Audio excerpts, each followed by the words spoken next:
There's a photograph that shouldn't exist, taken in rural Kentucky in the winter of 1951. It shows two infants lying side by side in a wooden crib, the Parish twins.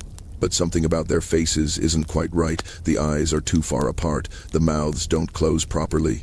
And if you look closely at their hands, you'll notice the fingers don't bend the way fingers should. The family buried that photograph in a metal box behind their barn 3 years later. They never spoke the twins' names again. Not at Sunday dinner, not at funerals, not even when reporters came asking questions after what happened in '58. This is the story of what came after those twins stopped being born human, and why the Parish bloodline tried so desperately to erase itself from history. Hello everyone. Before we start, make sure to like and subscribe to the channel and leave a comment with where you're from and what time you're watching. That way, YouTube will keep showing you stories just like this one. The Parish family had been farming the same 200 acres of Carter County, Kentucky since 1873. 4 generations of unremarkable people living unremarkable lives. They grew tobacco. They attended the Baptist church on Route 19. They kept to themselves. But in the spring of 1951, Margaret Parish gave birth to twins in the upstairs bedroom of the family farmhouse, and something went wrong in a way that no one in that room could explain.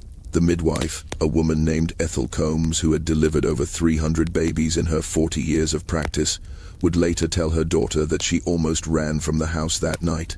She didn't, but she never took another delivery call from the Parish family, and she made her daughter promise never to discuss what she'd seen in that bedroom.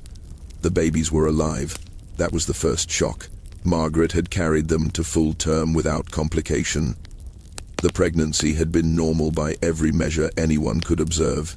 But when Thomas and Sarah Parish entered the world on March 14, 1951, the room fell silent in a way that births never do. They breathed. Their hearts beat. But their bodies had formed according to rules that human anatomy doesn't follow. Thomas's spine curved in 3 places where there should have been one gentle arc. His legs were different lengths, not by inches but by nearly a foot. Sarah's skull had plates that hadn't fused correctly, leaving soft spots that pulsed visibly beneath translucent skin. Both children had eyes that tracked movement but seemed to focus on points in space where nothing existed. The local doctor, Howard Brennan, made the drive out to the Parish farm the next morning. He examined the twins for 20 minutes in complete silence. Then he closed his medical bag, walked downstairs, and told Margaret's husband Robert that he'd never seen anything like it in 30 years of rural practice. He couldn't explain it. Genetic abnormality, perhaps. Some kind of developmental disorder that medical science hadn't properly categorized. But when Robert asked him directly whether the children would survive, Dr. Brennan looked out the kitchen window at the morning fog settling over the tobacco fields and said something that Robert would repeat to his brother years later. Survival isn't really the question we should be asking. The Parish family made a decision that day that would define everything that followed. They would keep the twins. They would raise them as best they could, but they would tell no one outside the immediate family about the children's condition. No photographers, no medical researchers, no church visitors bearing casseroles and sympathy. The twins would exist in the upstairs bedroom, cared for by Margaret and her mother-in-law, and the rest of Carter County would be told that the babies had been stillborn. A small funeral was held. 2 empty caskets were buried in the family plot behind the Baptist church, and Thomas and Sarah Parish officially ceased to exist in any public record. For 7 years, the Parish family maintained their secret with a discipline that bordered on religious devotion. Margaret quit attending church socials. Robert stopped inviting his brothers over for holiday dinners. The farmhouse became a fortress of silence, its windows curtained even in daylight, its doors opened only for necessary business. Neighbors noticed, of course. In rural Kentucky in the 1950s, people noticed everything, but the Parishes had earned a reputation as private people, and grief was understood to be a legitimate reason for isolation. If Margaret Parish wanted to mourn her stillborn twins in solitude, the community would respect that boundary. But inside that house, something else was happening entirely. The twins were growing. Not in the way human children typically grow, but they were developing nonetheless. By age 3, Thomas had learned to pull himself across the floor using his arms, dragging his mismatched legs behind him. Sarah could sit upright if propped carefully against pillows, and she had begun making sounds that might have been attempts at speech, though the words never quite formed properly. They recognized their mother's voice. They turned their heads toward light, and according to a journal that Margaret kept hidden in a box beneath her bed, a journal that her granddaughter would discover decades later, the twins had begun to communicate with each other in a way that didn't require language. Margaret wrote about waking in the middle of the night to check on the children and finding them both awake, staring at each other across the width of their shared crib, not moving, not making sound, just watching each other with an intensity that she described as knowing. She wrote about how they would sometimes cry at exactly the same moment, even when separated into different rooms, how they refused to eat unless they could see each other, how Sarah's soft spots would pulse faster whenever Thomas was in distress. Margaret's handwriting in these entries becomes increasingly frantic as the years progress. By 1956, she's writing things like, "They're teaching each other something," and "I don't think they're suffering the way we thought they would." The family doctor, Howard Brennan, made periodic visits throughout these years, always after dark, always parking his car a quarter-mile down the road and walking to the house through the fields. He brought medical supplies, antibiotics when the twins developed infections, specialized formulas when they couldn't digest regular food. But he never brought hope, because hope implied a future, and Dr. Brennan had stopped believing these children had a future sometime around their second birthday. He was wrong about that, but he was right to be afraid. In January of 1957, Margaret Parish discovered she was pregnant again. She was 34 years old. She hadn't left the farmhouse for more than a few hours at a time in 6 years. And according to her journal, she knew immediately that something was wrong with this pregnancy too. She could feel it, she wrote, in the way the baby moved, in the dreams that woke her gasping in the hours before dawn, in the way Thomas and Sarah became agitated whenever she entered their room, their eyes following the movement of her swollen belly with what she described as recognition. Robert wanted her to see a specialist in Lexington, someone who could run proper tests, who might be able to explain what had happened with the twins and prevent it from happening again. But Margaret refused. She knew, with a certainty she couldn't rationalize, that leaving the farm would be worse, that whatever was happening to the Parish bloodline was tied to this place, to this specific ground their family had worked for 4 generations. She made Robert promise that when her time came, Dr. Brennan would deliver this baby at home, just like the twins. No hospitals, no strangers, no records. The pregnancy progressed through the spring and into the summer. Margaret grew larger than she had with the twins. The baby's movements became violent enough that Robert could see them from across the room, sharp, angular bulges pressing against his wife's abdomen, as if the child were trying to punch its way out. Dr. Brennan visited twice in those final months. After the second visit, he pulled Robert aside in the kitchen and suggested, very quietly, that they might want to consider terminating the pregnancy. It wasn't too late. He knew people who could handle it discreetly. Robert asked him what he'd seen during the examination that would make him suggest such a thing. Dr. Brennan didn't answer directly. He just said that in his professional opinion, Margaret might not survive the delivery, and even if she did, they might not want to see what she delivered. Margaret went into labor on September 9th, 1957, 3 weeks earlier than expected. It was a Tuesday evening. Robert was in the barn checking on a sick calf when he heard her screaming, not the controlled breathing and measured cries of normal labor, but screaming that echoed across the tobacco fields and sent crows scattering from the trees. By the time Dr. Brennan arrived 40 minutes later, Margaret had been screaming for so long that her voice had gone raw. And upstairs in their room, the twins were screaming too, their voices harmonizing with their mother's in a way that made Dr. Brennan's hands shake as he climbed the stairs. The baby was born at 11:47 that night. Dr. Brennan would tell his wife the next morning, in the private darkness of their own bedroom, that he'd been practicing medicine for 33 years, and he'd never seen a delivery like that one. The child had come out fighting, not crying, not gasping for air the way newborns do, but fighting with a coordination that shouldn't have been possible for something that had just entered the world. Its hands had gripped the doctor's wrist hard enough to leave bruises. Its eyes had been open and focused, tracking his movements with an awareness that made his stomach turn. Robert Parish stood in the doorway of the bedroom and watched his wife hold this new child. and he knew with absolute certainty that his family had crossed some invisible threshold from which there would be no return. The baby was a boy. They would name him Daniel, though they would never register the birth with the county.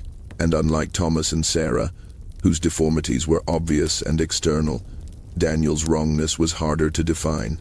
His body appeared almost normal at first glance. All the parts were where they should be. The proportions were close enough, but something in the way he moved, in the way he held himself even in those first hours, suggested that whatever was inside that infant body had skipped several crucial stages of human development. By 3 days old, Daniel could hold his head steady without support. By 1 week, he was watching his parents with eyes that seemed to calculate and measure. And by 2 weeks, Dr. Brennan quietly suggested to Robert that they might want to keep Daniel separated from the twins. When Robert asked why, the doctor struggled to find words that wouldn't sound insane. Finally, he said that in his observation, the twins seemed to be waiting for something. And now that Daniel had arrived, they'd stopped waiting. They'd started preparing.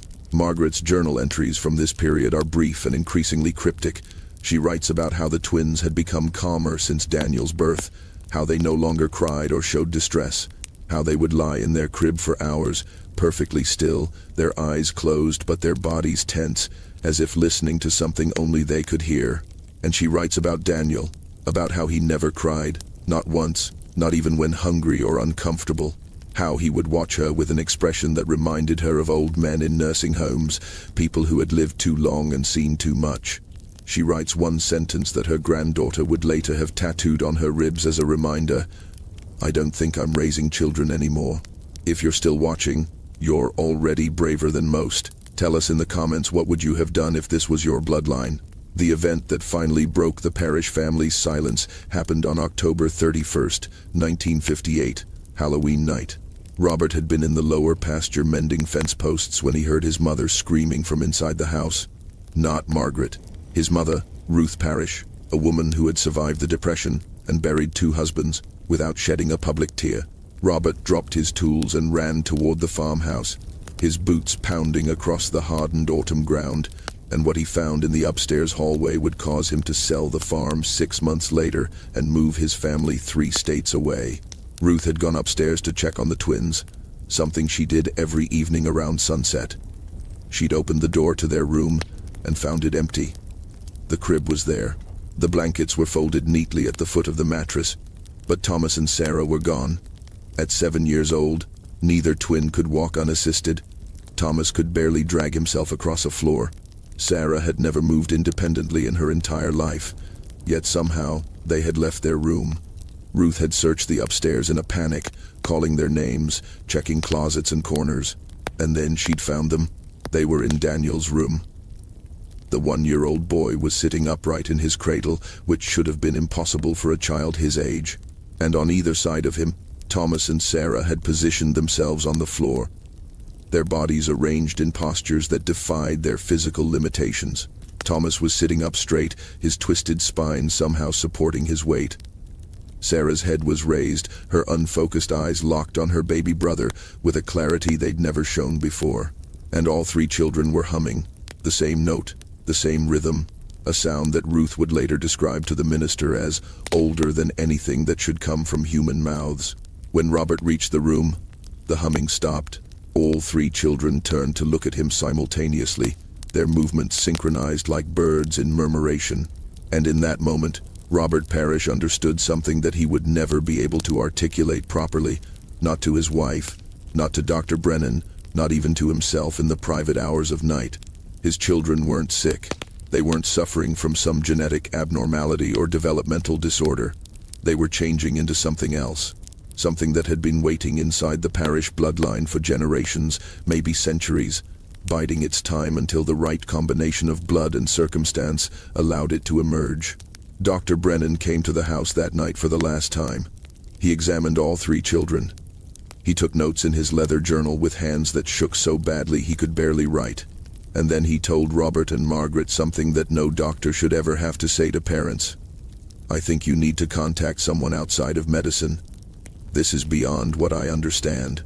This is beyond what anyone I know would understand." When Margaret asked him who they should contact, he had no answer. He just gathered his supplies, walked to his car, and drove away.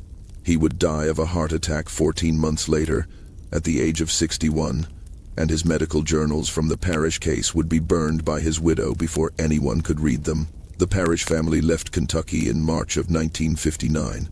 They sold the farm to a cousin for less than half its value with one condition: the buyer would never enter the upstairs bedrooms until the family had removed everything they needed. Robert spent 3 days boxing up medical equipment, burning Margaret's journals in a barrel behind the barn, and dismantling the twins' crib piece by piece. He buried the pieces in 6 different locations across the property, wrapped in canvas and marked with stones only he could recognize. Then he loaded his wife and 3 children into a truck in the middle of the night and drove west without telling anyone where they were going. They settled in a small town outside of Spokane, Washington, under a different surname. Robert found work at a lumber mill. Margaret kept the children inside during daylight hours and only allowed them in the yard after dark. The neighbors thought the Parish family, now calling themselves the Preston family, were strange but harmless, religious, perhaps, overprotective in the way some rural families could be. No one asked too many questions because no one wanted to be the busybody who pried into another family's private grief. And there was grief there. Anyone could see it. Something had broken inside Margaret Parish that would never fully heal. The children continued to develop in ways that defied medical explanation. By the time Thomas and Sarah turned 10, they had learned to walk. Though their gait was wrong, mechanical, like people moving in bodies, they didn't quite understand how to operate. Daniel grew faster than any normal child, reaching the height and build of a teenager by age 7. He learned to speak, but he rarely chose to, preferring to communicate through gestures and expressions that his siblings understood perfectly. The 3 of them would sit together for hours in the basement of the Washington house, arranging objects in patterns that Margaret couldn't decipher, humming in harmonies that made her teeth ache. Robert Parish died in 1973 at the age of 54. A brain aneurysm, the doctors said, quick and painless. But Margaret told her sister on the phone that in the weeks before his death, Robert had started talking about the farmhouse in Kentucky, about sounds he'd heard in the walls, about dreams where the land itself was trying to tell him something he'd been too afraid to understand. Margaret lived until 1991, long enough to see all 3 of her children reach adulthood, though what they'd become by then could barely be called adults in any conventional sense. Thomas Parish died in 2003 at the age of 52. Sarah lived until 2017, dying at 66 in a care facility where the staff knew her as a woman with severe developmental disabilities who hummed constantly and never made eye contact. Daniel is still alive today, somewhere in the Pacific Northwest, living under a name that isn't Parish or Preston. He's 67 years old now. And according to the one surviving member of the family willing to speak about this history, Robert and Margaret's granddaughter Elizabeth, Daniel has children of his own. 3 of them. She's seen photographs, though she won't say how she obtained them. And in those photographs, she says, you can see it if you know what to look for. In the way the children hold themselves, in their eyes. In the slight wrongness of their proportions that most people would dismiss as unflattering camera angles. The Parish bloodline didn't erase itself from history. It just went underground, spreading quietly through the American population, waiting for the right combination of genetics and circumstance to express itself again.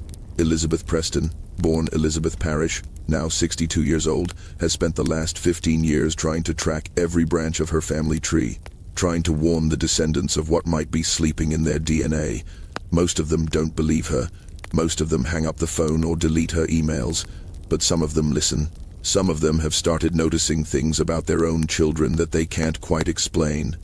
And some of them, late at night when they're alone, start wondering if the thing they've always dismissed as family eccentricity might actually be something older and stranger, something that's been patient enough to wait generations for its chance to finally become whatever it was always meant to be. The farmhouse in Carter County, Kentucky, still stands. It's been empty since 1987 when the last owners moved out after 3 months, claiming the upstairs smelled like copper and medicine no matter how many times they cleaned. The property has been for sale for 37 years. The price keeps dropping. No one stays long enough to complete a purchase.